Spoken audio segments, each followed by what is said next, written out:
A paz de Jesus, meu bom combatente, novamente aqui para aprofundar a vida no Espírito Santo. E nós chegamos aqui ao 10º vídeo da série Castidade, Rainha das Virtudes. Essa série do canal Vida no Espírito Santo, voltada aos jovens que amam a Deus sobre todas as coisas e aos demais jovens que buscam entender as coisas do alto, amém? Mas a série também se volta aos pais dos jovens, servindo como fonte de instrução para dialogar e alinhar os filhos no caminho de Deus. Bora hoje falar sobre castidade, escrúpulos e combate aos pensamentos maliciosos. Eu sou Ronaldo Costa e você está no canal Vida no Espírito Santo.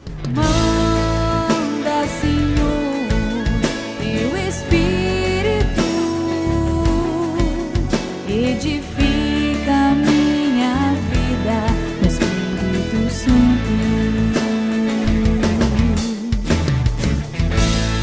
Canal Vida no Espírito Santo. Afonso de Ligório nos diz: as almas que temem a Deus e não possuem o dom de discernimento e ainda são inclinadas aos escrúpulos, acreditam que todo mau pensamento lhes sobrevém já é um pecado. Elas estão enganadas, porque os maus pensamentos em si não são pecados, mas só e unicamente o consentimento neles.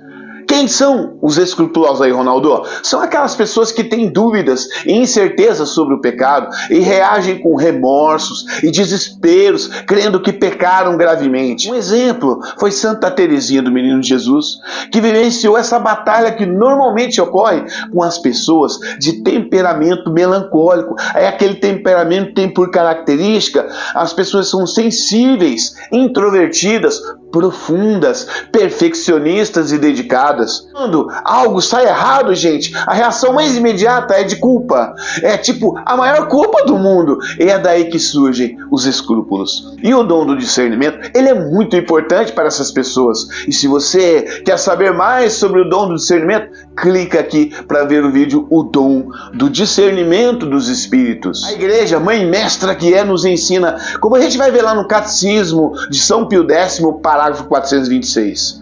Os pensamentos que nos vêm ao espírito contra a pureza não são em si mesmo pecados, mas antes tentações e incentivos ao pecado.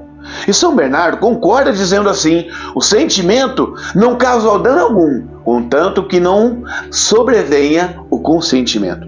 Então temos aqui a igreja e mais dois santos doutores afirmando que o pecado está no consentimento e entregar à vontade as sugestões do pensamento pecaminoso. Então, irmãos, por mais que sejamos tentados através dos nossos sentidos e pensamentos que derivam da nossa fraqueza humana, não há pecado se não consentir, ou no mínimo não colocar obstáculo nesses pensamentos. Talvez você pense assim: ah, Ronaldo, por que Deus não acaba logo com essas tentações, meu? Aí ninguém ia pecar mais, não é verdade?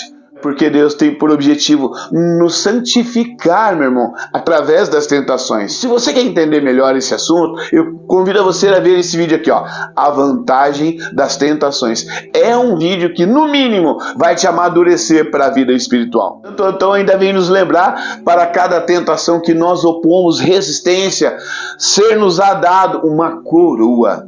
Sabedoria 1:3. Com efeito, os pensamentos perversos nos separam de Deus. Opa, Ronaldo, você não falou que esse versículo aí, ó, tá contradizendo aquilo que os ensinamentos da igreja lá.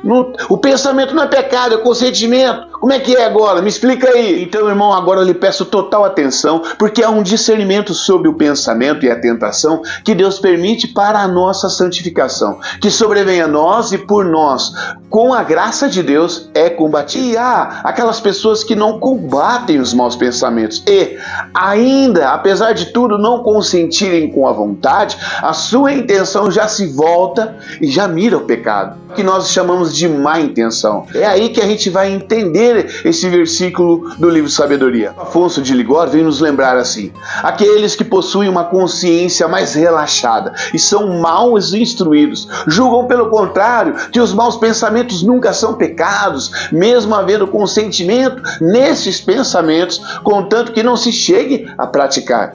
Este erro é muito mais pernicioso que o primeiro. O que Santo Afonso está dizendo é que se eu não combato o mau pensamento, ainda que ele não me leve a outro mau pensamento pior e mais fomentador ao pecado, e minha mente se ocupar apenas de não praticar, de não consentir, pois é a prática que leva ao pecado, eu vou levando assim e estarei, na minha concepção, agradando a Deus. O detalhe é que o mau pensamento em si contém toda a malícia do ato. Basta lembrarmos do pecado original, aonde Eva não combateu o mau pensamento que a serpente estava lhe sugerindo. O que Eva fez? Ela foi se entretendo com aqueles pensamentos até que se convenceu e desembocou no consentimento e pecou. Então, o discernimento sobre o versículo de sabedoria é que não devemos ignorar a nocividade dos maus pensamentos e tentar seriamente combatê-los. O Catecismo de São Pio X, no parágrafo 427, vem dizer: os pensamentos que sejam seguidos de ação, pecados culpavelmente lhe dão motivos, ou nele vamos consentindo, ou nos expomos ao perigo de próximo de neles consentir na vontade. É o tal de ficar com fogo. Se sabemos que o fogo nos mata, não é com o que devemos nos deter diante de Deus. O soberbo, ele acha que ele tem força para vencer as tentações.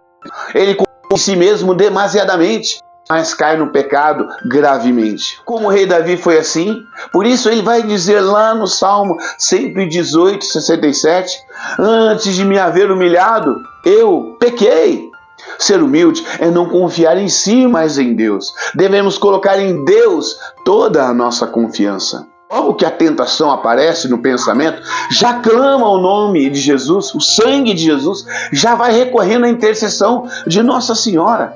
Vai elevando o pensamento em Deus, vai orando a Deus. Vale lembrar o conselho do padre Gabriel Amorte, que dizia assim: se soubéssemos o tanto que Satanás teme Maria, nunca abandonaríamos a oração do terço. Saiba que é muito importante revelar nas confissões as tentações impuras e maus pensamentos que você tem. Você sabia que devia fazer isso? Isso, dizia São Filipe Neri, uma tentação revelada já está meio vencida. Buscarmos na palavra de Deus, quando alguns líderes acabaram pecando, foi justamente quando eles estavam fazendo absolutamente nada, estavam ociosos. Basta lembrar de Davi e Betsabé, né? Davi estava lá desocupado e resolveu cometer um adultério com essa mulher. Ficar desocupado na frente do celular é se oferecer tranquilamente que o diabo nos vença. Vá se ocupar de algo, meu irmão, seja na limpeza da sua casa, seja na oração, vai ler um livro, vai fazer uma atividade física. São Boaventura é pontual ao nos dizer: quem trabalha é tentado por um demônio só, quem vive ocioso é atacado por uma multidão deles. Cuide da mortificação dos seus olhos. Inclusive eu vou deixar esse vídeo aqui para você, ó. Castidade e modéstia dos olhos, que você vai entender bem esse assunto. Aquele ditado, olhos são, mente sã, é pontual para este ensinamento de prudência. Vigiar sobre as inclinações do coração. Inclusive, gente, tem um vídeo aqui, ó, onde está o seu tesouro, aí está o seu coração. Eu recomendo que você veja esse vídeo. Por fim, meu irmão, eu recomendo que você veja os demais vídeos da nossa série Castidade, Rainha da Virtude, porque afinal de contas, ser santo é a nossa maior vocação. E essa série, meu querido irmão, é uma ferramenta favorável para a sua alma. Se você ainda não está inscrito, inscreva-se aqui e ore por nós para que a gente possa prosseguir decididamente. Vamos orar? Espírito Santo, vós que me esclareceis tudo, que iluminais todos os meus caminhos para que eu possa atingir a felicidade. Vós que me concedeis o sublime dom de perdoar e esquecer as ofensas, até o mal que me tenham feito. A vós que estáis comigo em todos os instantes, eu quero humildemente agradecer por tudo que sou, por tudo que tenho, e confirmar uma vez mais a minha intenção de nunca me afastar de vós. Por maior que seja a ilusão ou tentação material, com a esperança de um dia poder juntar-me a vós e a todos os meus irmãos na perpétua glória e paz. Amém. Em nome do Pai, do Filho e do Espírito Santo. Amém. Até a próxima, irmão.